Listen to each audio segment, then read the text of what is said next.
नमस्कार, डिजिटल आदिवासी पोर्टलवर पुन्हा ॲपल स्वागत आहे. पाहूया आजच्या बातम्या. नंदुरबार जिल्ह्यातील विविध पोलीस ठाण्यांकडून मद्यपी दुचाकीस्वारांवर कारवाई करण्यात आली. या प्रकरणी 26 जणांविरुद्ध मोटर वाहन कायद्याप्रमाणे गुन्हे दाखल करण्यात आले आहे. वर्षाच्या अखेरीनिमित्त 31 डिसेंबरला दारूच्या नशेत वाहन चालविताना 26 दुचाकीस्वार मिळून आले. नंदुरबार जिल्ह्यातील नंदुरबार शहर, विसरवाडी, नवापूर, धडगाव, म्हसावद, तळोदा, शहादा, अक्कलकुवा, मोलगी या पोलीस ठाण्यातील पोलीस कर्मचाऱ्यांनी तपासणी करीत कारवाई केली आहे.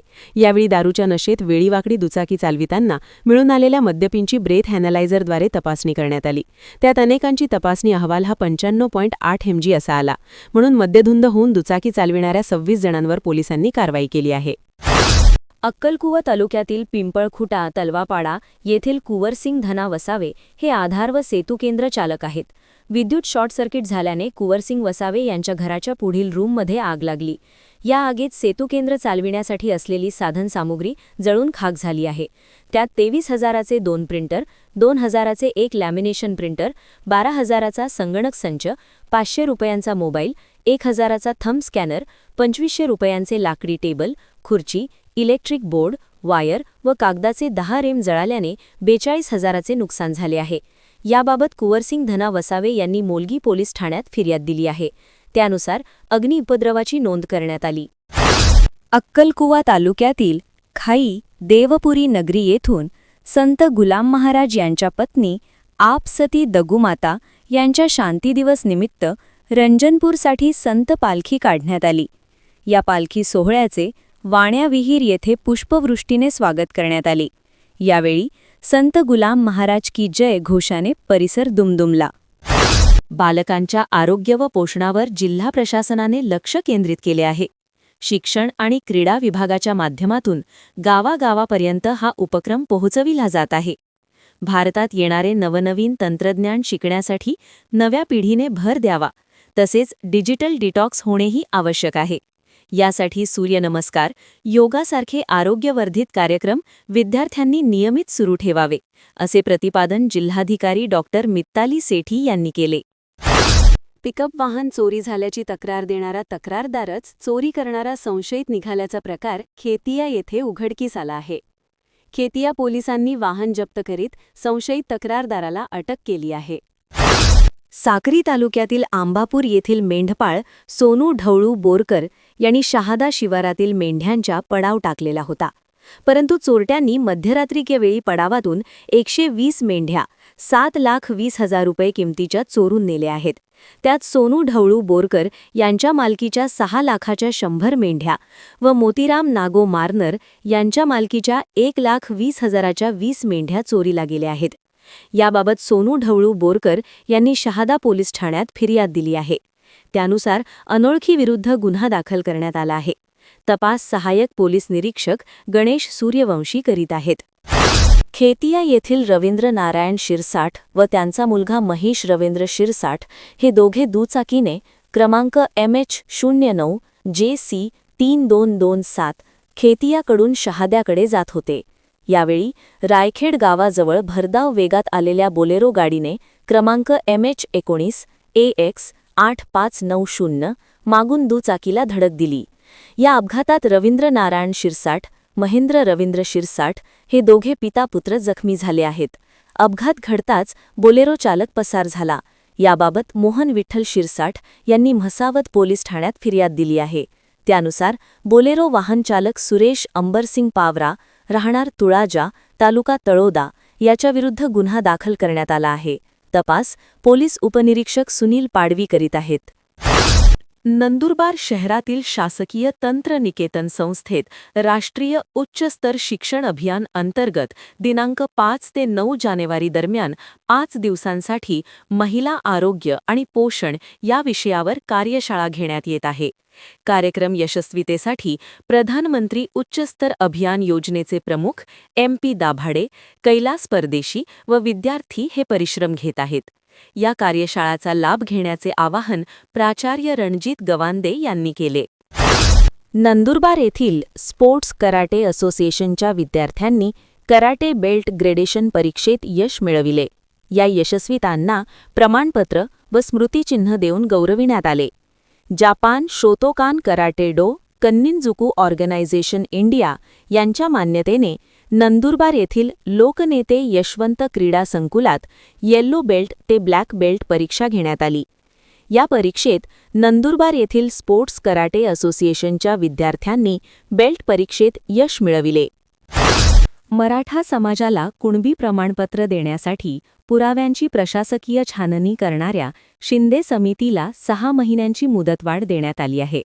राज्य शासनाने ही मुदतवाढ दिली आहे. मराठा कुणबी आणि कुणबी मराठा नोंदी शोधण्यासाठी स्थापन केलेल्या माजी न्यायमूर्ती संदीप शिंदे यांच्या समितीला 6 महिन्यांची मुदतवाढ देण्याचा निर्णय मंगळवार 31 डिसेंबर 2025 रोजी मंत्रिमंडळ उपसमितीच्या बैठकीत घेण्यात आला. मुंबईत जलसंपदा मंत्री राधाकृष्ण विखे पाटील यांच्या अध्यक्षतेखाली नेमलेल्या मंत्रिमंडळ उपसमितीची बैठक झाली. या बैठकीनंतर विखे पाटील म्हणाले, हैदराबाद गॅझेट, सातारा गॅझेटमधील नोंदीनुसार विनंती करणाऱ्या पात्र मराठा नागरिकांना कुणबी असल्याचे प्रमाणपत्र दिले जात आहे.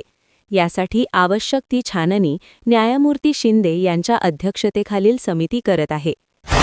नंदुरबार शहरातील राजे शिवाजी विद्यालयात रेबीज आजारावर जनजागृती व प्रतिबंधात्मक उपाय कार्यशाळेचे आयोजन करण्यात आले.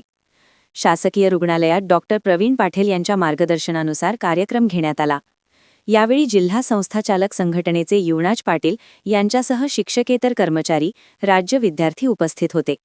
विविध पाळीव प्राण्यांनी चावा घेतल्यानंतर रेबीज हा आजार होऊ शकतो व त्यावर काय उपाय आहे याविषयी डॉक्टरांनी माहिती दिली.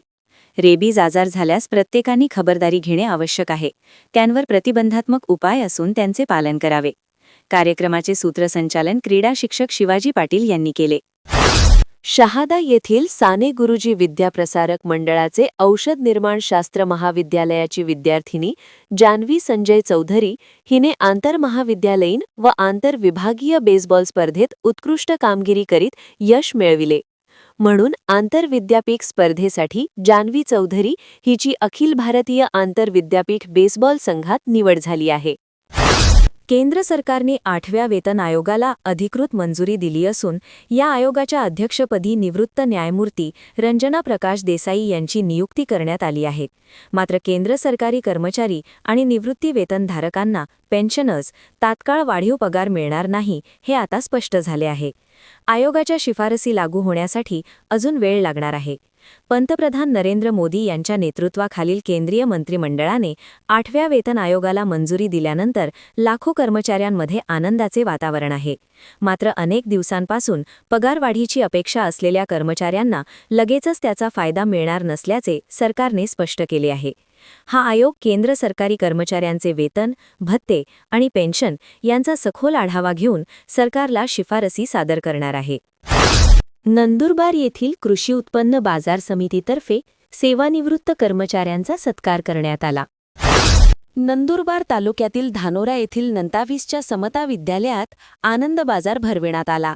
यावेळी विद्यार्थ्यांनी व्यवहार व व्यावसायिकतेचे ज्ञान घेतले. राज्यातील नोकरदार वर्गासाठी मोठी बातमी.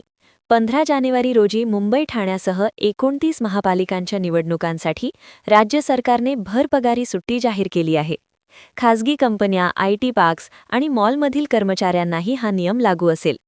मतदानाचा हक्क बजावता यावा यासाठी हा निर्णय घेण्यात आला आहे. तसेच सुट्टी न देणाऱ्या आस्थापनांवर कडक कारवाईचा इशारा उद्योग आणि कामगार विभागाने दिला आहे. भारताच्या शास्त्रज्ञांच्या बुद्धीचा वापर करून विज्ञानाच्या माध्यमातून आज जगाच्या पाठीवर भारत हा 4था क्रमांक आलेला आहे. विज्ञानातून भारताने जगातील अनेक मोठ्या देशांना दूर सारलेले आहे. विज्ञान प्रदर्शनात लहान विद्यार्थ्यांनी मांडलेले प्रदर्शन हे वैज्ञानिकांना नवीन मार्ग देणारे असतात. बालकांच्या विज्ञान प्रदर्शनातून भारताला नवीन तंत्रज्ञान व विविध शोध लावून महासत्ता होण्यामध्ये भारताला कोणीही रोखू शकत नाही. 2047 पर्यंत बालवैज्ञानिकातूनच विकसित भारताचे वैज्ञानिक होणार, असे प्रतिपादन आमदार राजेश पाडवी यांनी केले. नंदुरबार येथील वीर बहुउद्देशीय संस्थेतर्फे आयोजित रक्तदान शिबिरात दात्यांनी रक्तदान केले. नशा बाटलीचा नको तर माणुसकीचा हवा याप्रमाणे रक्तदानाचा नवसंकल्प राबविण्यात आला. आजच्या गतिमान काळात पुरुषांच्या बरोबरीने महिलाही विविध क्षेत्रात पुढे येत आहेत. नंदुरबार धुळेसारख्या ग्रामीण व आदिवासी भागात महिलांनी आपले अर्थार्जन वाढविण्यासाठी बदलत्या काळाच्या अनुषंगाने विविध व्यवसायात पदार्पण केले पाहिजे. महिलांनी लहान मोठा व्यवसाय करीत स्वतः स्वावलंबी बनावे, असे प्रतिपादन प्रतिष्ठाचे अध्यक्ष यशवंत पवार यांनी केले. नंदुरबार तालुक्यातील लहान शहादा येथील राकेश लिमजी चौधरी यांच्या मालकीचे रोटावेटर व कापूस चोरीला गेले आहे. घरासमोरील अंगणातून चोरट्याने 80,000चे रोटावेटर आणि 30,000 रुपये किमतीचा 5 क्विंटल कापूस लांबविला आहे. याबाबत राकेश लिमजी चौधरी यांनी नंदुरबार तालुका पोलीस ठाण्यात फिर्याद दिली. त्यानुसार आहे अनोळखीविरुद्ध गुन्हा दाखल करण्यात आला आहे. तपास सहाय्यक फौजदार धनराज जाधव करीत आहेत. अशाच नवनवीन बातमीसाठी आपल्या यूट्यूब चॅनल डिजिटल आदिवासी पोर्टलला सबस्क्राईब करून घ्या.